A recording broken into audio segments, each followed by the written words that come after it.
दुष्काळग्रस्त गाव म्हणून ओळख असलेल्या येवला तालुक्यातील हडप सावरगावमधल्या प्रयोगशील शेतकरी सुनील सोनवणे यांनी माळ रानावर ड्रॅगन फ्रूटची यशस्वी अशी लागवड केली आहे। याद्वारे शेतकरी लाखो रुपयांचं उत्पन्न घेतोय।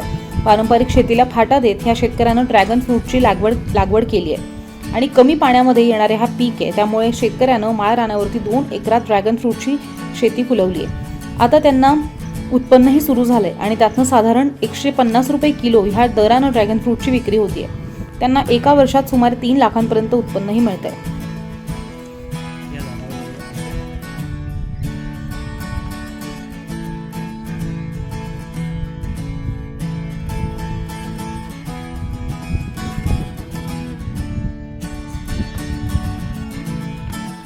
माझं नाव सुनील कचरू सोनवणे।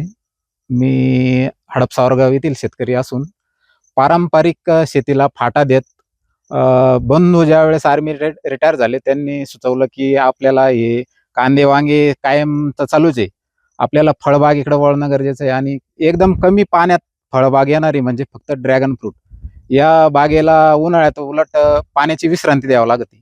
फक्त जगण्यासाठी हप्त्यातून 1-2 वेळेस असं पाणी सोडलं तरी ही बाग तग धरू शकते आणि कांदे वांगे तर चालूच होते।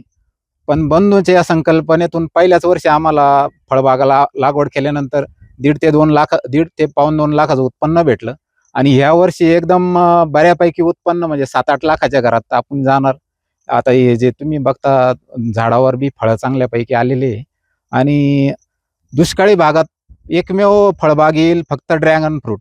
कारण आम्ही डाळिंबाचं क्षेत्र बी निवडलं होतं, पण कृत्रिम पाणी साठ्यावर शक्य नसल्यामुळं त्याला फाटा देऊन आम्ही ड्रॅगन फ्रूटकडे वळलो आणि मी शेतकऱ्यांना आवाहन करू इच्छितो की बस ड्रॅगन फ्रूटच या दुष्काळी भागात फळ येऊ शकतं। कारण दुसऱ्या फळांना स्प्रेचा खर्च वगैरे फार आहे आणि हे 100% ऑर्गॅनिक तत्वावर आधारित फळे, याला जास्त केमिकलची गरज नाही आणि शेतकऱ्यांनी लावायला काही